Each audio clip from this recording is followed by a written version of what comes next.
Capítulo 12. O Espelho de Ogezed. O Natal se aproximava.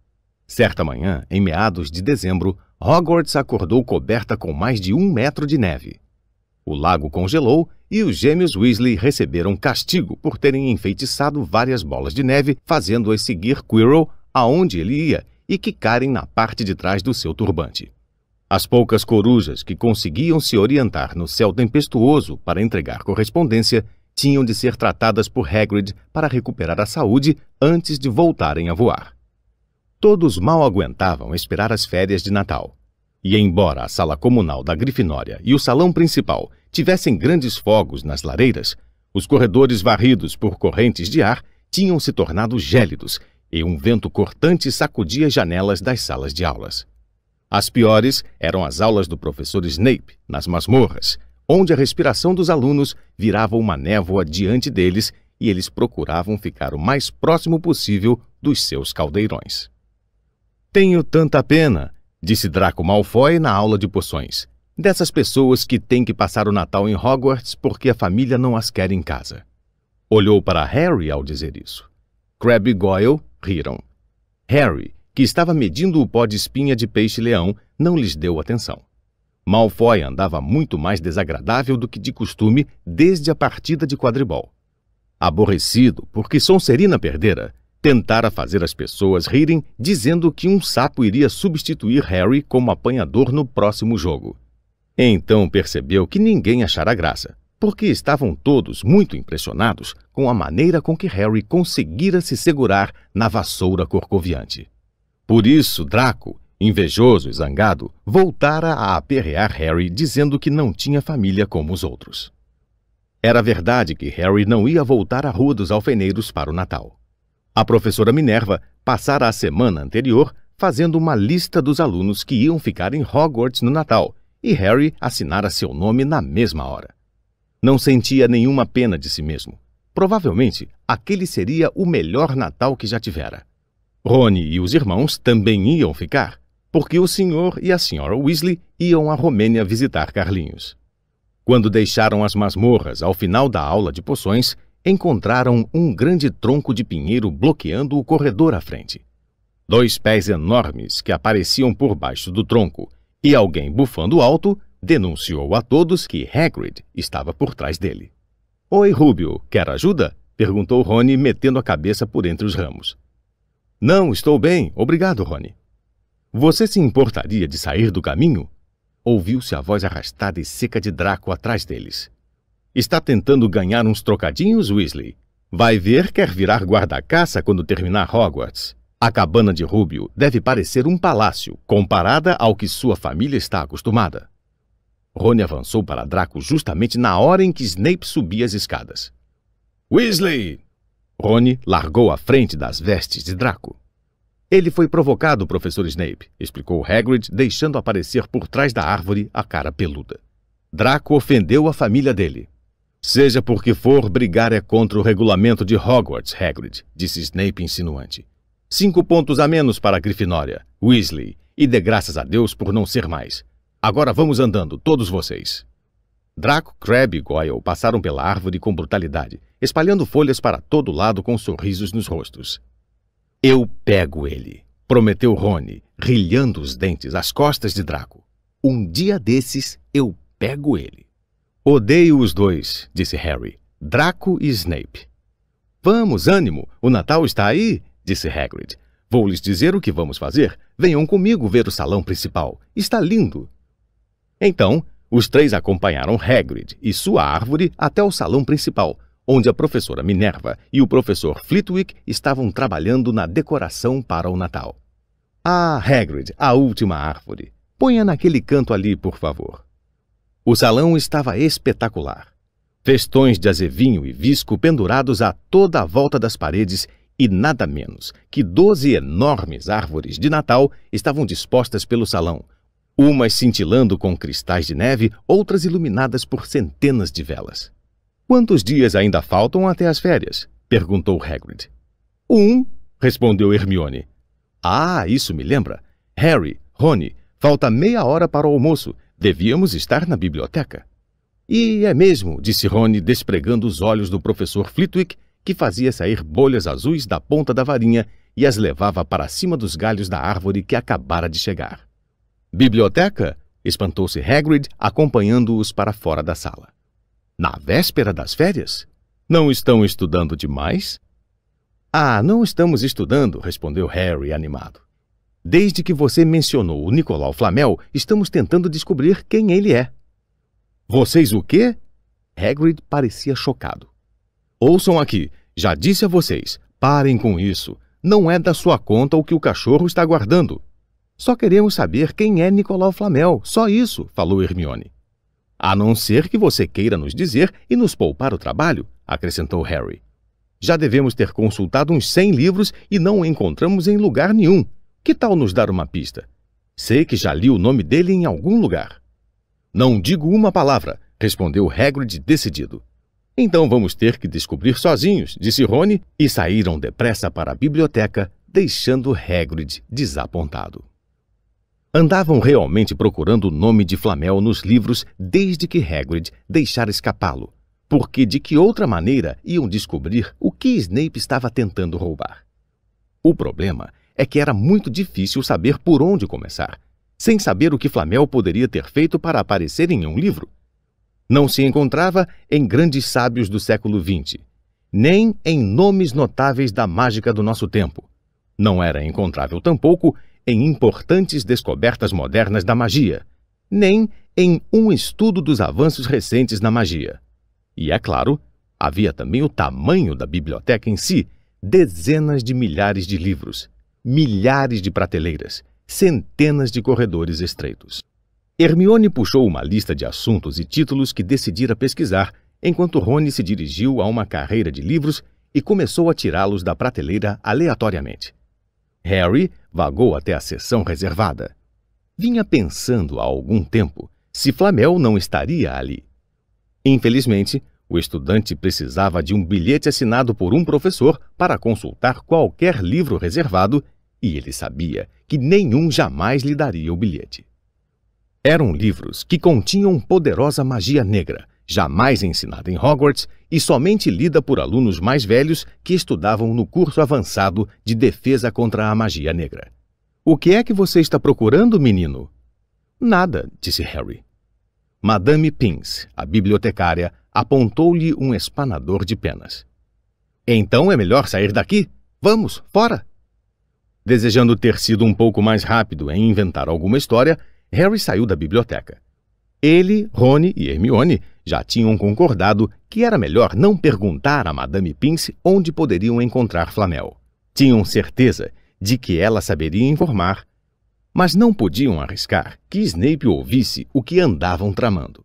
Harry esperou do lado de fora no corredor para saber se os outros dois tinham encontrado alguma coisa, mas não alimentava muitas esperanças. Afinal, estavam procurando havia 15 dias, mas como só tinham breves momentos entre as aulas, não era surpresa que não tivessem achado nada. O que realmente precisavam era de uma longa busca sem Madame Pince bafejar o pescoço deles. 5 minutos depois, Rony e Hermione se reuniram a ele balançando negativamente a cabeça. E foram almoçar. Vocês vão continuar procurando enquanto eu estiver fora, não vão? Recomendou Hermione. E me mandem uma coruja se encontrarem alguma coisa. E você poderia perguntar aos seus pais se sabem quem é Flamel, disse Rony. Não haveria perigo em perguntar a eles. Nenhum perigo. Os dois são dentistas. Uma vez começadas as férias, Rony e Harry estavam se divertindo à beça para se lembrar de Flamel. Tinham o dormitório só para eles e a sala comunal estava muito mais vazia do que o normal. Por isso, podiam usar as poltronas confortáveis ao pé da lareira. Sentavam-se a toda hora para comer tudo que pudessem espetar em um garfo de assar. Pão, bolinhos, marshmallows, e tramavam maneiras de fazer Draco ser expulso, o que se divertiam em discutir, mesmo que não fosse produzir resultados. Rony também começou a ensinar Harry a jogar xadrez de bruxo. Era exatamente igual a xadrez de trouxa, exceto que as peças eram vivas, o que fazia parecer que a pessoa estava dirigindo tropas em uma batalha. O jogo de Rony era muito velho e gasto. Como tudo mais que possuía, pertencera em tempos a alguém da família, no caso, ao seu avô. No entanto, a velhice das peças não era um empecilho. Rony as conhecia tão bem que nunca tinha dificuldade de mandá-las fazer o que ele queria. Harry jogava com peças que Seamus Finnegan lhe emprestara e estas não confiavam nada nele. Ainda não era um bom jogador e elas não paravam de gritar conselhos variados, o que o confundia. Não me mande para lá, não está vendo o cavalo dele? Mande ele, podemos nos dar ao luxo de perder ele. Na noite de Natal, Harry foi para a cama pensando com ansiedade na comida e na diversão do dia seguinte, mas sem esperar nenhum presente. Quando acordou cedo na manhã seguinte, porém, a primeira coisa que viu foi uma pequena pilha de embrulhos ao pé de sua cama. Feliz Natal! Disse Rony sonolento quando Harry pulou da cama e vestiu o roupão. Para você também, falou Harry. Olhe só isso, ganhei presentes? E o que é que você esperava? Nabos? Respondeu Rony, virando-se para a sua pilha que era bem maior do que a de Harry. Harry apanhou o pacote de cima. Estava embrulhado em papel pardo grosso e trazia escrito em garranchos para o Harry de Hagrid. Dentro havia uma flauta tosca de madeira. Era óbvio que Hagrid a entalhara pessoalmente. Harry soprou-a. Parecia um pouco com um pio de coruja. Um segundo embrulho, muito pequeno, continha um bilhete. Recebemos sua mensagem e estamos enviando o seu presente. Tio Walter e tia Petúnia. Presa com fita adesiva na nota, havia uma moeda de 50 pence. Que simpático! Exclamou Harry. Rony ficou fascinado pela moeda de 50 pence. Que esquisito! Disse. Que formato! Isso é dinheiro? Pode ficar com ela, disse Harry, rindo-se ao ver a satisfação de Rony. Rúbio, minha tia e meu tio. E quem mandou esses? Acho que sei quem mandou esse, disse Rony, ficando um pouco vermelho e apontando para um embrulho disforme. Mamãe, eu disse a ela que você não estava esperando receber presentes. Ah, não, gemeu. Ela fez para você uma suéter Weasley. Harry rasgou o papel e encontrou uma suéter tricotada com linha grossa verde clara e uma grande caixa de barras de chocolate feito em casa. Todos os anos ela faz para nós uma suéter, disse Rony desembrulhando a dele. E a minha é sempre cor de tijolo. Foi realmente muita gentileza dela, disse Harry, experimentando as barrinhas de chocolate que estavam muito gostosas. O presente seguinte também continha doces, uma grande caixa de sapos de chocolate dados por Hermione. Restava apenas um embrulho. Harry apanhou-o e apalpou-o. Era muito leve. Desembrulhou-o. Uma coisa sedosa e prateada escorregou para o chão, onde se acomodou em dobras refulgentes. Rony soltou uma exclamação. Já ouvi falar nisso, disse em voz baixa, deixando cair a caixa de feijõezinhos de todos os sabores que ganhara de Hermione. Se isso é o que eu penso que é realmente raro e realmente valioso. E o que é? Harry apanhou o pano brilhoso e prateado do chão. Tinha uma textura estranha, parecia tecida com fios de água. É uma capa da invisibilidade, disse Rony com uma expressão de assombro no rosto. Tenho certeza que é. Experimente. Harry jogou a capa em volta dos ombros e Rony deu um berro. É sim! Olhe para baixo! Harry olhou para os pés, mas eles tinham desaparecido. Correu então para o espelho. Não deu outra. O espelho refletiu sua imagem, só a cabeça suspensa no ar, o corpo completamente invisível. Ele cobriu a cabeça e a imagem desapareceu completamente. Tem um cartão, disse Rony de repente. Caiu um cartão. Harry tirou a capa e apanhou o cartão. Escritas numa caligrafia fina e rebuscada que ele nunca vira antes, estavam as seguintes palavras. Seu pai deixou isto comigo antes de morrer. Está na hora de devolvê-la a você. Use-a bem. Um Natal muito feliz para você. Não havia assinatura. Harry ficou olhando o cartão. Rony admirava a capa. Eu daria qualquer coisa para ter uma dessas. Qualquer coisa. Que foi? Nada. Harry estava se sentindo muito estranho. Quem mandara a capa? Será que pertencera mesmo ao seu pai?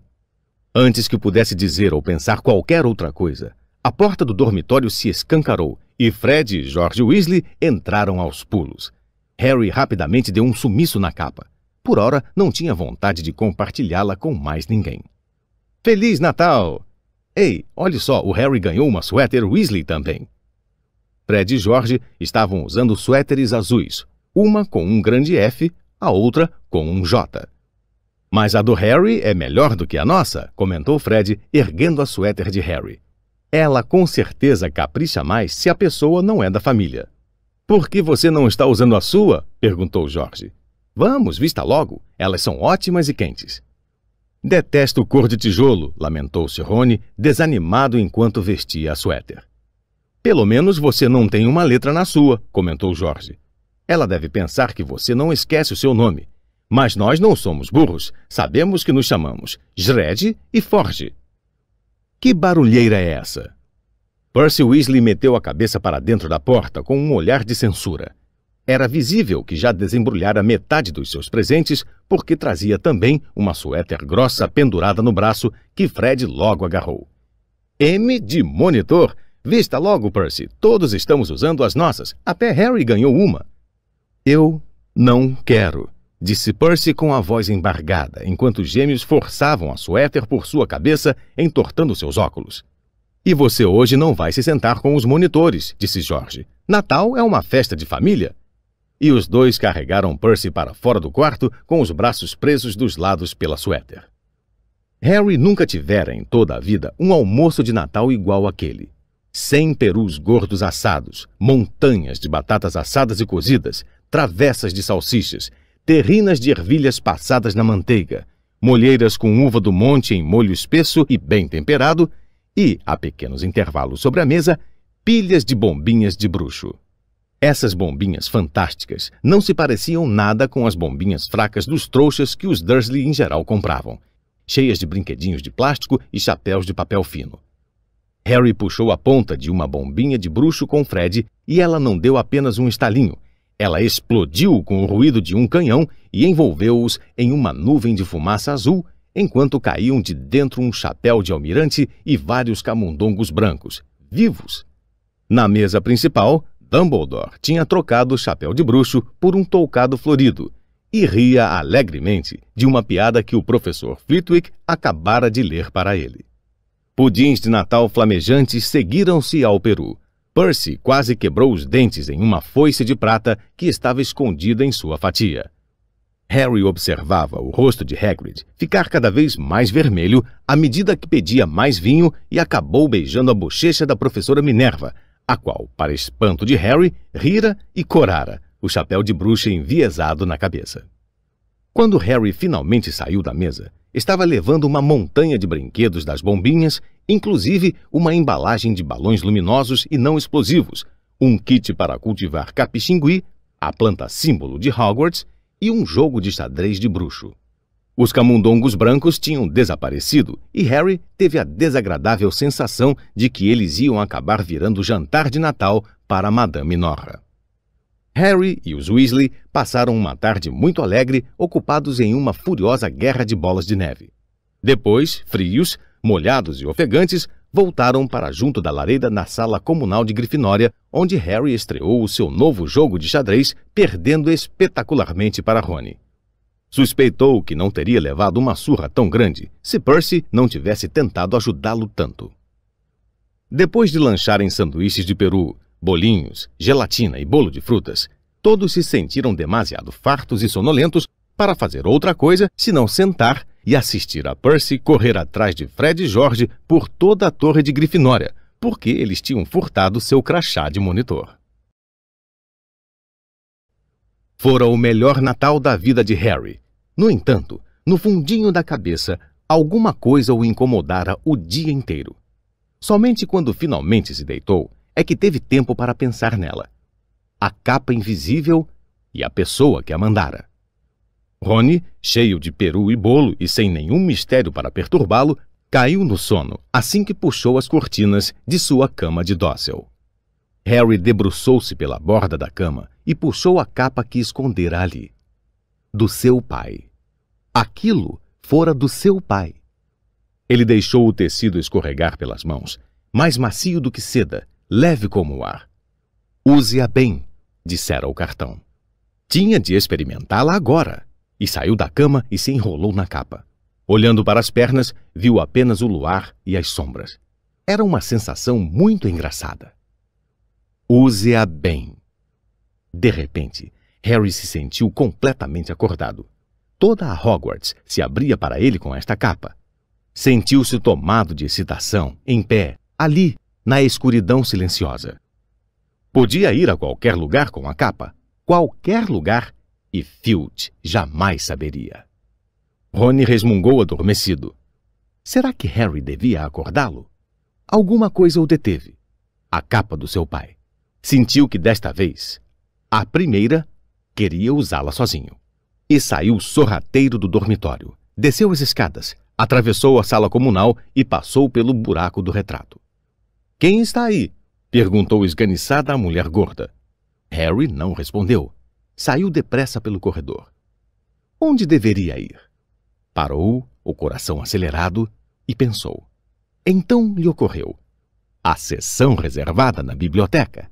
Poderia ler o tempo que quisesse, o tempo que precisasse para descobrir quem era Flamel. Foi, então, puxando a capa para bem junto do corpo ao andar. A biblioteca estava escura como breu e muito estranha. Harry acendeu uma luz para enxergar o caminho entre as fileiras de livros. A lâmpada parecia que estava flutuando no ar, e embora Harry sentisse que seu braço a sustentava, aquela visão lhe deu arrepios. A seção reservada era bem no fundo da biblioteca. Saltando com cautela a corda que separava esses livros do resto da biblioteca, ele ergueu a lâmpada para ler os títulos. Eles não lhe informavam muita coisa. Suas letras, descascadas e esmaecidas, formavam dizeres em línguas que Harry não entendia. Alguns sequer tinham título. Um livro tinha uma mancha escura que fazia lembrar horrivelmente de sangue. Os pelos na nuca de Harry ficaram em pé. Talvez fosse imaginação dele, talvez não, mas achou que ouvia um sussurro inaudível vindo dos livros, como se eles soubessem que havia alguém ali que não deveria estar. Precisava começar por alguma parte. Pousando com cuidado a lâmpada no chão, ele procurou na prateleira mais baixa um livro que parecesse interessante. Um grande volume preto e prata chamou sua atenção. Puxou-o com esforço, porque era muito pesado, e equilibrando-o nos joelhos, deixou-o abrir ao acaso. Um grito agudo de coalhar o sangue cortou o silêncio. O livro está gritando. Harry fechou-o depressa, mas o grito não parou, uma nota alta, contínua, de furar os tímpanos. Ele tropeçou para trás e derrubou a lâmpada, que se apagou na mesma hora. Em pânico, ouviu passos que vinham pelo corredor do lado de fora. Enfiando o livro gritador de qualquer jeito no lugar, ele correu para valer. Passou por Filch quase à porta. Os olhos claros e arregalados de Filch atravessaram-no. Harry escorregou por debaixo dos seus braços estendidos e saiu desabalado pelo corredor, os gritos do livro ainda ecoando em seus ouvidos. Parou subitamente diante de uma alta armadura. Estivera tão ocupado em fugir da biblioteca que não prestara atenção aonde estava indo. Talvez, porque estivesse escuro, ele sequer reconheceu onde se encontrava. Havia uma armadura perto das cozinhas, ele sabia, mas ele devia estar uns 5 andares acima. O senhor me pediu para eu vir direto ao senhor, professor, se alguém estivesse perambulando durante a noite e alguém esteve na biblioteca, na seção reservada. Harry sentiu o sangue se esvair do seu rosto. Onde quer que estivesse, Filch devia conhecer um atalho, porque sua voz baixa e untuosa estava se aproximando. E, para seu horror, foi Snape quem respondeu. A seção reservada? Bom, eles não podem estar longe. Vamos apanhá-los. Harry ficou imóvel no lugar em que estava quando Filch e Snape viraram o canto do corredor à frente. Eles não podiam vê-lo, é claro, mas era um corredor estreito e, se chegassem mais perto, esbarrariam nele. A capa não o impedia de ser sólido. Recuou o mais silenciosamente que pôde. Havia uma porta entreaberta à sua esquerda. Era sua única esperança. Esgueirou-se por ela, prendendo a respiração, tentando não empurrá-la, e, para seu alívio, conseguiu entrar no aposento sem que percebessem nada. Eles passaram direto e Harry apoiou-se na parede, respirando profundamente, ouvindo os passos dos dois morrerem à distância. Fora por pouco, por um tris. Passaram-se alguns segundos, até ele reparar em alguma coisa no aposento em que se escondera. Parecia uma sala de aula fechada. Os vultos escuros das mesas e cadeiras se amontoavam contra as paredes e havia uma cesta de papéis virada. Mas, escorada na parede à sua frente, havia uma coisa que não parecia pertencer ao lugar. Alguma coisa que parecia que alguém acabara de pôr ali para tirá-la do caminho. Era um magnífico espelho, da altura do teto, com uma moldura de talha dourada, aprumado sobre 2 pés em garra. Havia uma inscrição entalhada no alto. Oansa Roku Esme Ogezed, Osamotso Ruezo Ortso Muan. Já livre do pânico, agora que não ouvia sinal de Filch e Snape, Harry aproximou-se do espelho, querendo mirar-se sem ver nenhuma imagem como antes. Adiantou-se para o espelho. Teve de levar as mãos à boca para não gritar. Virou-se. Seu coração batia com muito mais fúria do que quando o livro gritara, porque não vira somente a própria imagem no espelho, mas a de uma verdadeira multidão por trás dele. Mas o quarto estava vazio. Respirando muito depressa, ele se virou lentamente para o espelho. Lá estava ele, refletido, parecendo branco e assustado, e lá estavam, refletidos às suas costas, pelo menos outras 10 pessoas. Harry espiou por cima do ombro, mas continuava a não haver mais ninguém. Ou será que eram todos invisíveis também?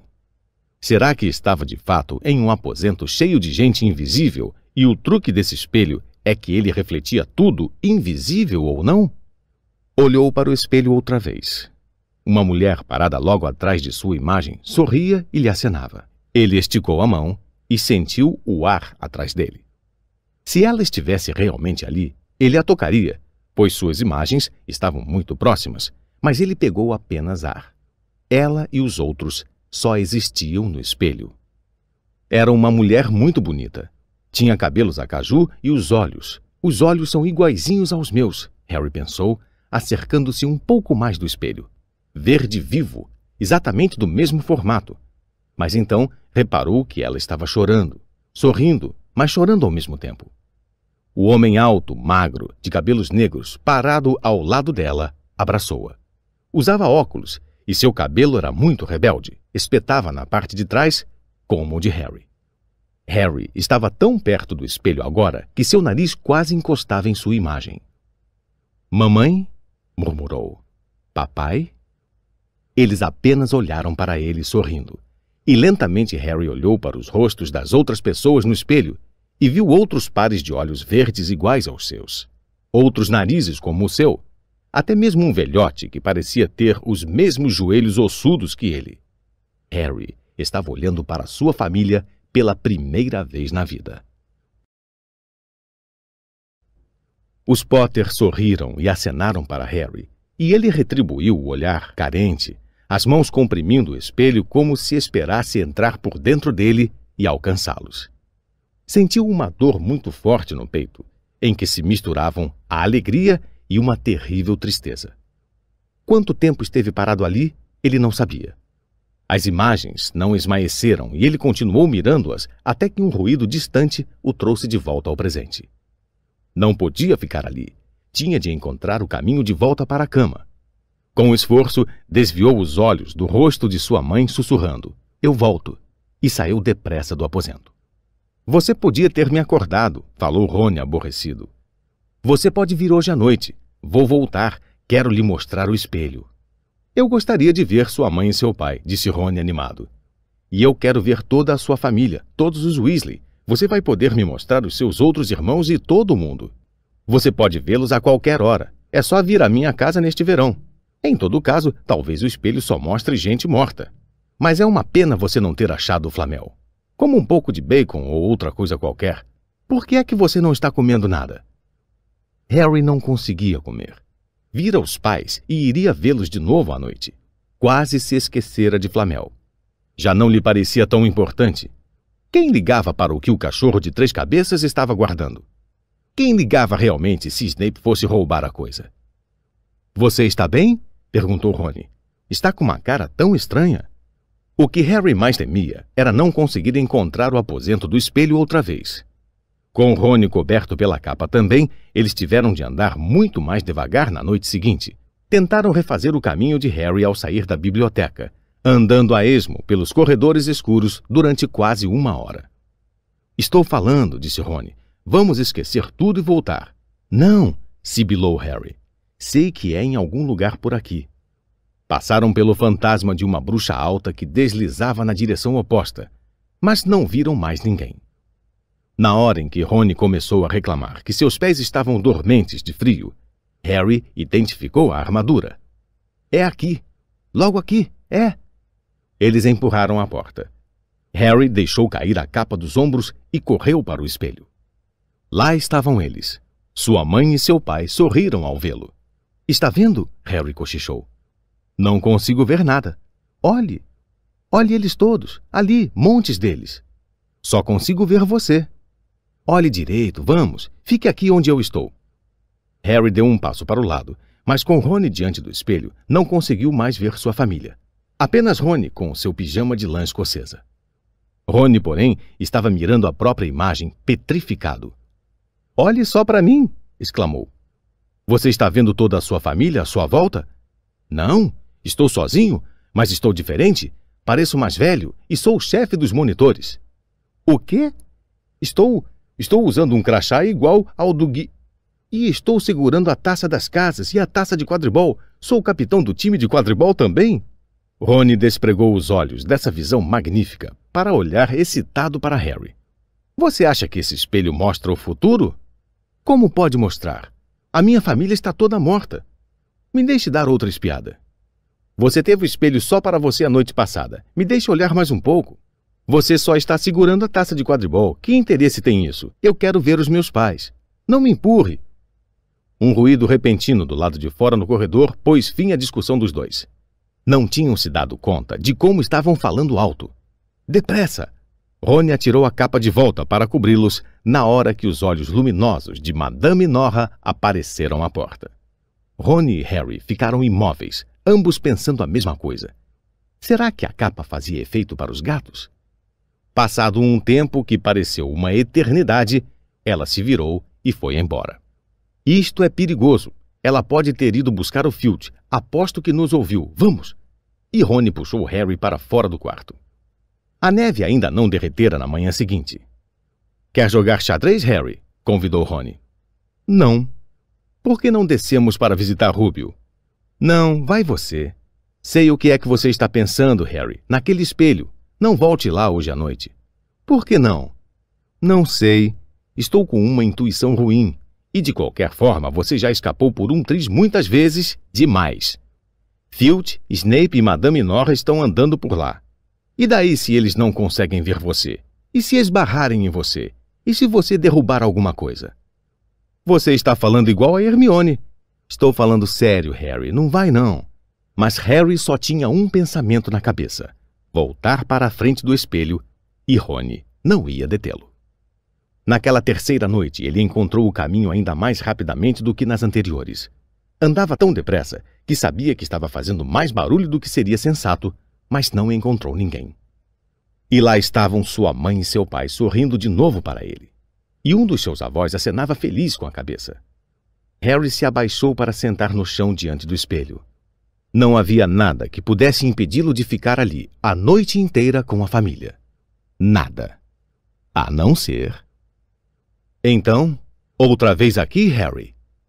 Harry sentiu como se suas tripas tivessem congelado. Olhou para trás. Sentado em uma das mesas junto à parede estava ninguém menos que Alvo Dumbledore. Harry devia ter passado direto por ele. Tão desesperado estava para chegar ao espelho que nem reparara. Eu não vi o senhor. É estranho como você pode ficar míope quando está invisível, disse Dumbledore. E Harry sentiu alívio ao ver que ele sorria. Então, continuou Dumbledore, escorregando da cadeira até o chão para se sentar ao lado de Harry. Você, como centenas antes de você, descobriu os prazeres do espelho de Ogezed. Eu não sabia que se chamava assim, professor. Mas espero que a essa altura você já tenha percebido o que ele faz. Bom, me mostra a minha família. E mostrou o seu amigo Rony como chefe dos monitores. Como é que o senhor soube? Eu não preciso de uma capa para me tornar invisível, disse Dumbledore com brandura. Agora, Você é capaz de concluir o que é que o espelho de Ojezed mostra a nós todos? Harry sacudiu negativamente a cabeça. Deixe-me explicar. O homem mais feliz do mundo poderia usar o espelho de Ojezed como um espelho normal. Ou seja, ele olharia e se veria exatamente como é. Isso o ajuda a pensar? Harry pensou. Então respondeu lentamente. Ele nos mostra o que desejamos, seja o que for que desejemos. Sim e não, disse Dumbledore. Mostra-nos nada mais nem menos do que o desejo mais íntimo, mais desesperado de nossos corações. Você, que nunca conheceu sua família, a vê de pé à sua volta. Ronald Weasley, que sempre teve os irmãos a lhe fazerem sombra, vê-se sozinho, melhor que todos os irmãos. Porém, o espelho não nos dá nem o conhecimento, nem a verdade. Já houve homens que definharam diante dele, fascinados pelo que viram, ou enlouqueceram sem saber se o que o espelho mostrava era real ou sequer possível. O espelho vai ser levado para uma nova casa amanhã, Harry, e peço que você não volte a procurá-lo. Se algum dia o encontrar, estará preparado. Não faz bem viver sonhando e se esquecer de viver, lembre-se. E agora, por que você não põe essa capa admirável outra vez e vai dormir? Harry se levantou. Senhor professor Dumbledore, posso lhe perguntar uma coisa? Obviamente você acabou de me perguntar, sorriu Dumbledore, mas pode me perguntar mais uma coisa. O que é que o senhor vê quando se olha no espelho? Eu? Eu me vejo segurando um par de grossas meias de lã. Harry arregalou os olhos. As meias nunca são suficientes. Mais um Natal chegou e passou e não ganhei nenhum par. As pessoas insistem em me dar livros. Foi somente quando estava de volta à cama que ocorreu a Harry que talvez Dumbledore não tivesse dito a verdade. Mas, pensou enquanto empurrava perebas para longe do seu travesseiro, fizera uma pergunta muito pessoal.